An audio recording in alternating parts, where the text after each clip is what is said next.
मौजूद हैं हल्का NA 110 में और पाकिस्तान मुस्लिम लीग नवाज़ की तरफ से यहाँ से उम्मीदवार ख्वाजा मोहम्मद आसिफ साहब हमारे साथ हैं। ख्वाजा साहब, आपका बहुत बहुत शुक्रिया कि आपने वक्त दिया।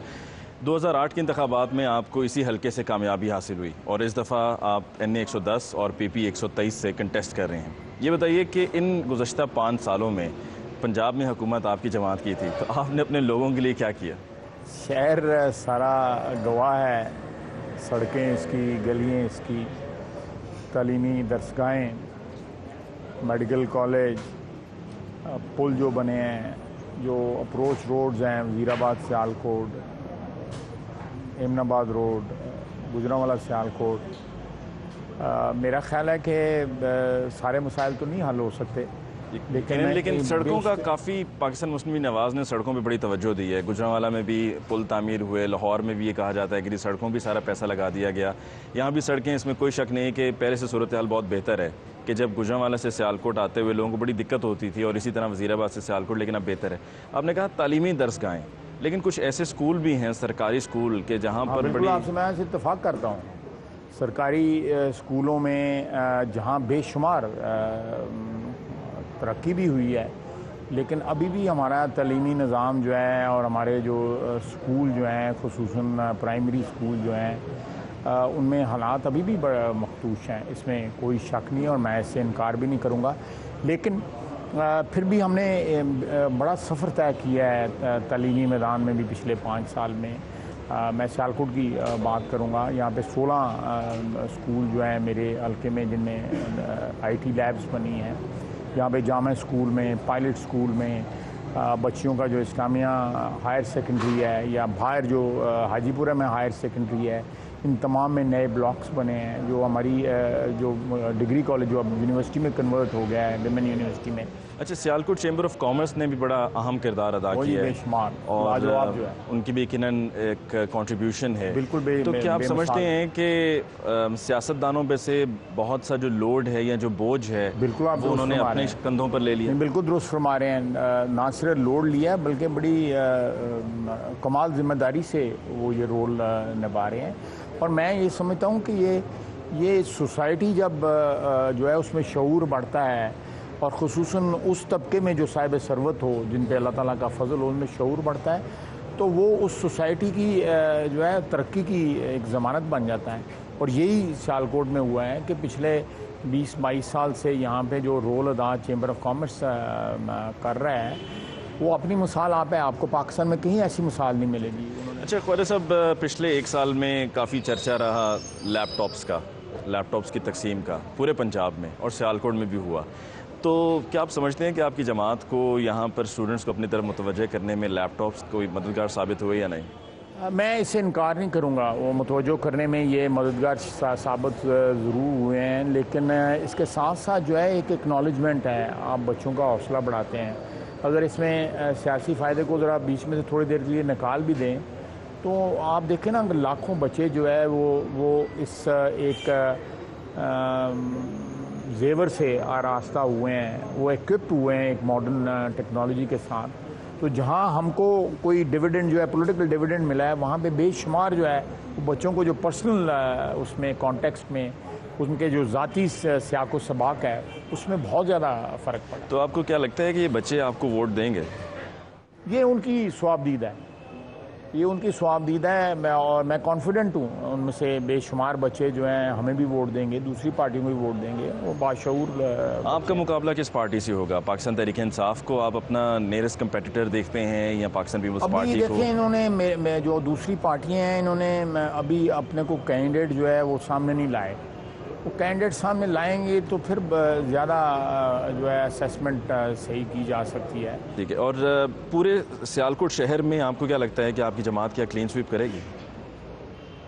मुझे अल्लाह ताला से पूरी उम्मीद है और जो आवाम है सियालकोट की, उससे भी बहुत तवक्कुआत हैं कि इंशाअल्लाह ताला इस तरह होगा। तो ये तब्दीली आपकी तरफ से है, आपकी तब्दीली है, या ये PTI की तब्दीली है? क्योंकि पहले PTI ने तब्दीली की बात शुरू की, फिर उसके बाद अब जगह जगह पे ये लिखा हुआ नज़र आता है कि हमने बदला है पंजाब, हम बदलेंगे पाकिस्तान।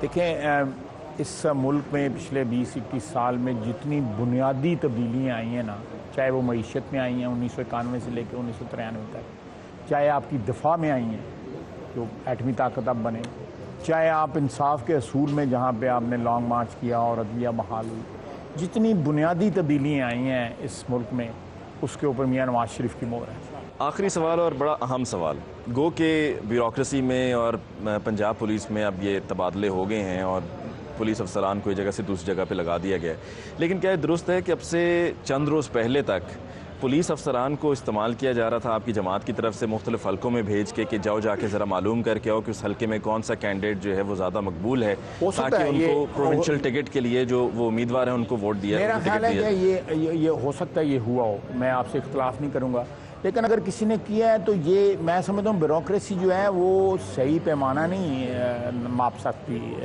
पब्लिक ओपिनियन का। मेरे नज़दीक मेरा ये ओपिनियन है। अगर मैं कहूँ कि एक स्पेशल ब्रांच के एएसपी को भेजा गया हो, अगर किसी ने ये किया है तो गलत किया है, वैसे भी असूली तौर पे भी गलत किया है, और वैसे भी अगर किसी ने असेसमेंट स्पेशल ब्रांच से करवानी है तो वो तो मुशर्रफ भी करवाता रहा है, वो तो ISI से भी कराता रहा है, तो देखें उसका क्या हाल हो रहा है, फिरते हैं मीर खार, कोई पूछता नहीं।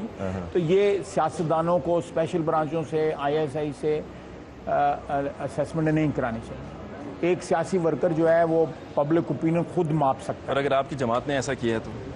अगर मुझे पता नहीं है, अगर किया तो ये दुरुस्त बात नहीं। Thank you. हमारे साथ ख्वाजा मोहम्मद आसिफ साहब, इनसे हमारी बात हुई। हम लेते हैं एक ब्रेक के बाद आपसे दोबारा फिर मुलाकात होगी। और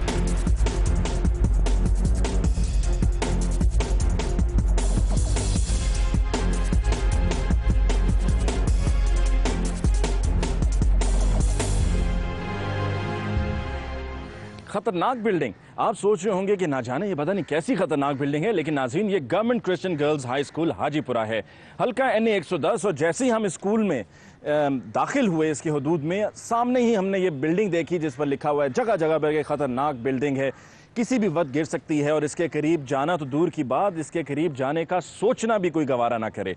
और यहाँ पर जहाँ पर ये बिल्डिंग इस हाल में है, वहाँ पर इसके अतराफ में जो क्लासरूम्स हैं वहाँ की पोजीशन क्या है वो हम आपको दिखाएंगे। क्योंकि वक्फे से पहले आपने सुना कि ख्वाजा आसिफ साहब जो बुलंदबाला दावे कर रहे थे कि हमने 5 साल हुकूमत में, या जब वो यहाँ से बतौर MNA मुंतखब हुए तो मुंतखब होने के बाद उन्होंने स्कूल्स पर काम किया और दीगर मंसूबे थे जिन पर काम हुआ। वादे सभी करते हैं, लेकिन ये भी हमने देखना है कि वो वादे कहाँ तक सच्चे साबित होते हैं। एक और सूरत हाल हमने ये देखी कि जब से 18वीं तरमीम सामने आई तो 18वीं आईनी तरमीम के बाद विफाक ये कहता है कि सेहत और तालीम का जो मामला है ये पंजाब यानी कि सूबों के, इस मामले में चूंकि पंजाब है तो पंजाब की मैं बात कर रहा हूँ, ये सूबों का सब्जेक्ट है और उसको इस मसले को हल करना है। लेकिन ये विफाक का मामला है या सूबे का मामला है, हमें इससे कोई सरोकार नहीं।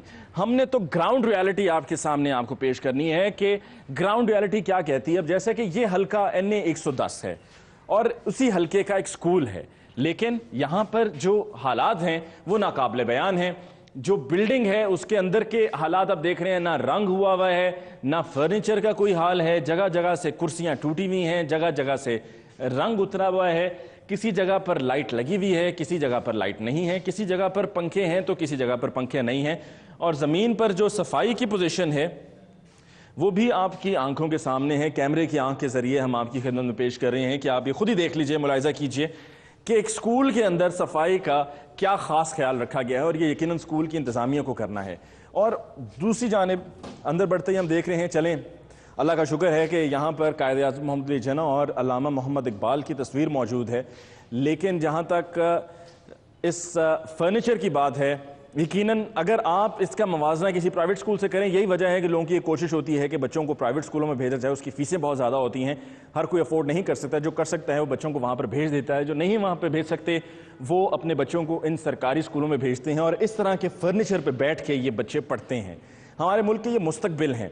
कायद आज़म मोहम्मद अली जिन्ना ने जो इतनी काविशों के बाद हमारे लिए एक आज़ाद वतन हासिल किया, इतनी स्ट्रगल की, वो यकीनन आज के दिन के लिए नहीं थी। अल्लामा मोहम्मद इकबाल ने जो ख्वाब देखा, उस ख्वाब को एक अमली सूरत दी, वो ख्वाब ताबीर हुआ कायद आज़म मोहम्मद अली जिन्ना की कोशिशों के बाद। लेकिन यकीनन ऐसे हालात का हमने तसव्वुर नहीं किया था, ऐसे हालात की हमने जुस्तजू नहीं की थी।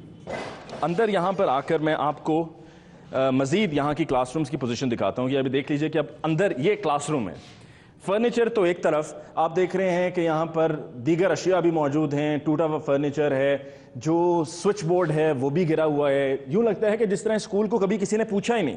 ये सूरत हाल है गवर्नमेंट गर्ल्स स्कूल की हाजीपुरा, और ये हल्का N110 है। तो हम सिर्फ अपने जो उम्मीदवार हैं, जो मुंतखब होकर ऐवानों में जाने के ख्वाहिशमंद हैं, उनसे हम सिर्फ इतनी गुजारिश करेंगे कि तालीम और सेहत ये वो दो ऐसे बुनियादी जुज़ हैं कि जिसके ऊपर किसी भी तरह का कोई भी समझौता नहीं किया जा सकता। इसके ऊपर हर हाल में और हर तरह से तमाम तर वसाइल को बरूए कार लाते हुए इन स्कूल्स और इन हॉस्पिटल्स पर तवज्जो देनी होगी। जो लोगों की सेहत का मसला है उसको हल करना होगा। ये स्कूल के बाहर का हिस्सा इख्तिताम की जाने बढ़ते हुए एक दफ़ा फिर हम आपको दिखाते हैं कि जहाँ पर आप देख रहे हैं कि गंदगी है, सफाई का नामो निशान नहीं है। चलिए इसके साथ ही आगे बढ़ते हैं और बढ़कर एक दफ़ा फिर हल्का NA110 में एक आम आदमी से पूछते हैं कि उसके मसाइल क्या हैं और आइंदा आम इंतखाबात में वो किस उम्मीदवार को वोट देकर मुंतखब करेगा।